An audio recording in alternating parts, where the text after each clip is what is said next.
yeah.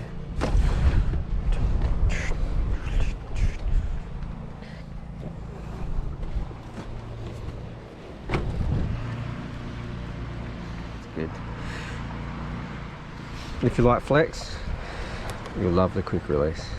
Hey guys, welcome to the channel. Today I'm going to do a bit of a little feature on the Resto-Mod bike that I've just built, the 97 GT Backwoods. I'm at the beautiful Victor Harbour, my hometown. It's a beautiful warm day, even though it's a little bit stormy looking. I'm going to scale the bluff. Over the other side there's some pretty gnarly rocks there, so you know it could be a bit of an adventure and a half. But I'm just going to give you 10 reasons why you need a Resto-Mod in your life. Have a look at it, man. What's such a cool looking bike. Like, you would never go into a bike shop now and find a bike with freaking flames on it, for God's sakes. And yeah, like I said, with the modern stuff on it, it still rides pretty good. It's comfortable, it's super reliable as a daily driver, and it, you know what I mean? Like, if you've got like a commute every day and you don't want to get your high-end bike stolen, at least, you know, like, heaven forbid, if something happened to an older bike like this, it's not going to put you out of pocket. And you can customize them, and each Resto-Mod build is totally unique, so you can build it to suit your personality. It's like a little hot rod, you know what I mean? And there's not many bikes getting around that are the same when it comes to that. So, you know, like with the social media and stuff, like there's so many cool bikes out there on Instagram and in Facebook and that. Like, you know, like I follow a few pages like GT Vault and the GT Cult, and there's some really cool like Resto-Mod bikes, single speed bikes, one by bikes with full rigid, and bike packing bikes. Like, there's a whole like explosion of 90s bikes at the moment, and it's sort of, they're gaining traction. With retro bikes, it's good to keep them period correct, and then like specific builds, you know, like those parts are getting more and more expensive. But with the Resto-Mods, like, there's no real like rules. Like, you can bend the rules to how you want. You can sort of, you know, you can make a Frankenbike Bitzer bike with modern parts, old parts and new parts, because there is no rule to what you want to do. Like, the sky's the limit. So yeah, I'm gonna pedal up the hill and ramble on my little top 10 list of reasons why that you should get it. Hopefully it convinces you. It may not, but if anything, hopefully it entertains you. So yeah, let's get into it. Okay, so this climb is super steep, and on the enduro bike, she's a bit of a calf burner, or a quad burner for sure. I think this is actually the name of the segment on this.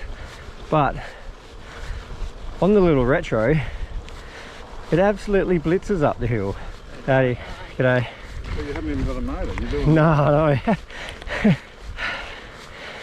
And that's the thing, like, I reckon that a couple of years from now, there's definitely going to be more e-bikes on the trails than there will be just normal enduro trail bikes. I reckon these retros will make a comeback. But look at that view, man. It's majestic. So if you live in Adelaide, bring your mountain bike, because there's some cool little trails in here that I'll show you. For now, I'm going to try and get this 1996 GT Backwoods up the bluff. Why? Why not? One more look at the view. That is steep. This is always going to stop at that step. Okay.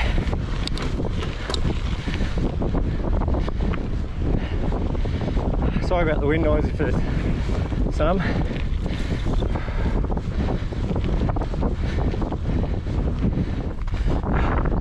That should give you an indication of how steep that climb is. I struggle to get up there on my enduro bike, so I'm not surprised I struggle to get up here on the Backwoods. Just that little, oh, I'm gonna do it. Oh, yes, that is a really steep pinch. Okay, so it's cheating, I know. Strava line.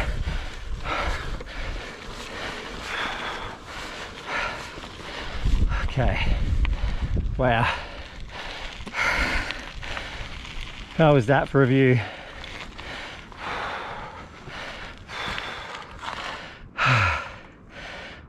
majestic. Okay.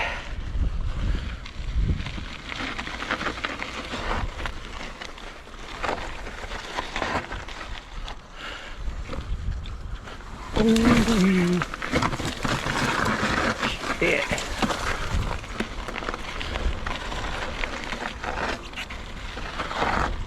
These are super technical trails, probably not the best for a retro bike. How's that view? So good.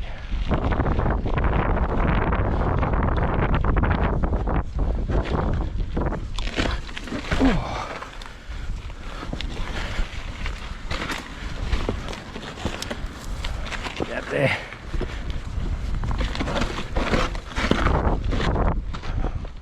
Man, this is actually harder than I thought.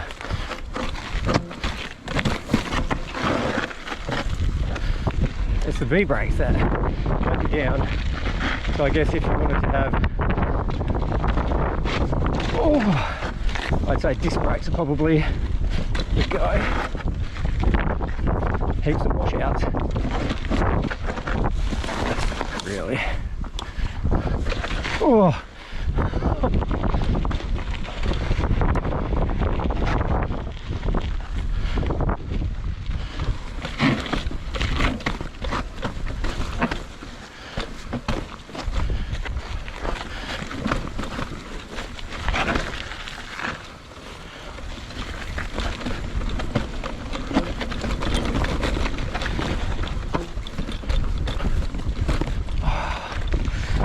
Dude.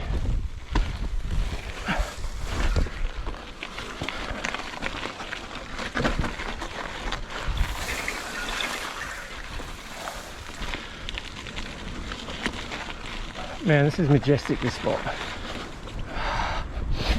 That was a great run. Not. Oh yeah, there's some crew out there surfing as well. How good is this?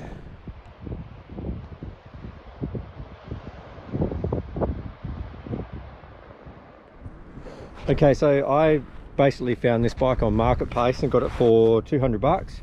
When I got it, it had the factory, basically the factory bike. It had STX triple chainring, STX derailleur, front and rear. It had V-brakes on the front, but cantilevers on the back. It had 110 or 120 mil stem on it. A factory Veta TT saddle. It had a flat bar on it. It's got the single chainring now. I'm running the 1x10 style Dior chainring with a 51 mil spacing. A SLX rear shadow derailleur with an SLX 1146 tooth cassette. This Mavic has got a LX parallax rear hub and an LX on the front as well. I'm running Avid brakes with a 11-speed shifter. Everything on the bike works properly. So you've got good tyres that grip, you've got a drivetrain that actually works and you can climb really efficiently. That leads me to the next point, that these bikes are quite efficient. My enduro bike is an absolute tank of a bike. Weighs probably 16, maybe even 17 kilos when I've got the coil shock on it, and it is a beast to climb. And these bikes are light, whippy, maneuverable, and easy to push around, easy to load in and out of your car. And I guess that makes a point. That's a good dot point for sure.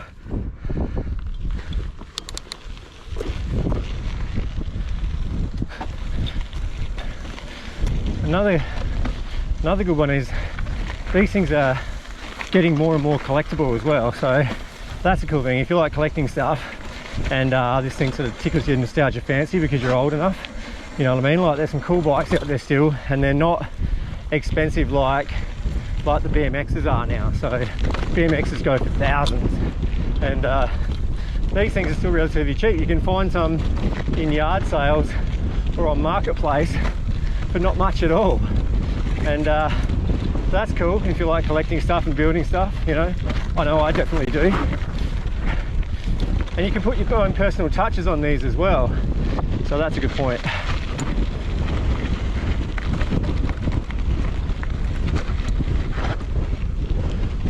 Oh my god, this is so loose.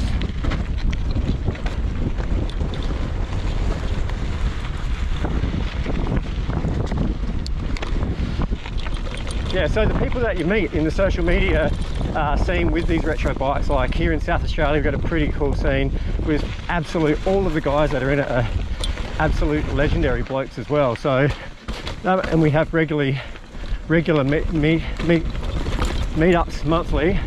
So check out Retro SA MTB pre-2000.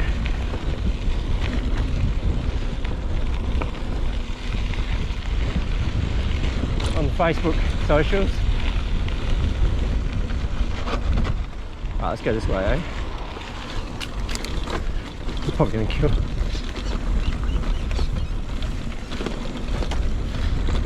That's a death jump now. I don't know why someone took out the big kicker. Oh yeah. Woo.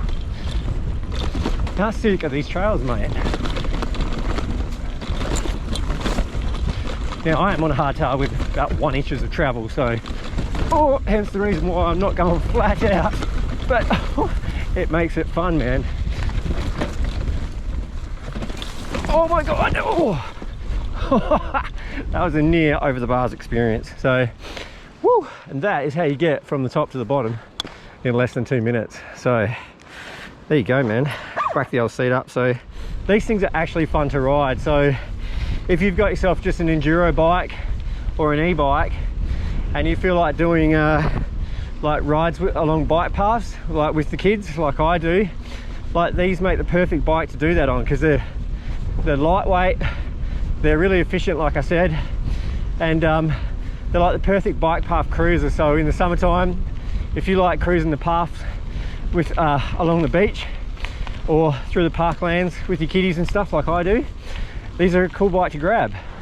Yeah, so cheers guys, thanks for watching. If you did, give this film a like or a subscribe, like I really appreciate it. And if you do like this, drop a comment below or give a thumbs up.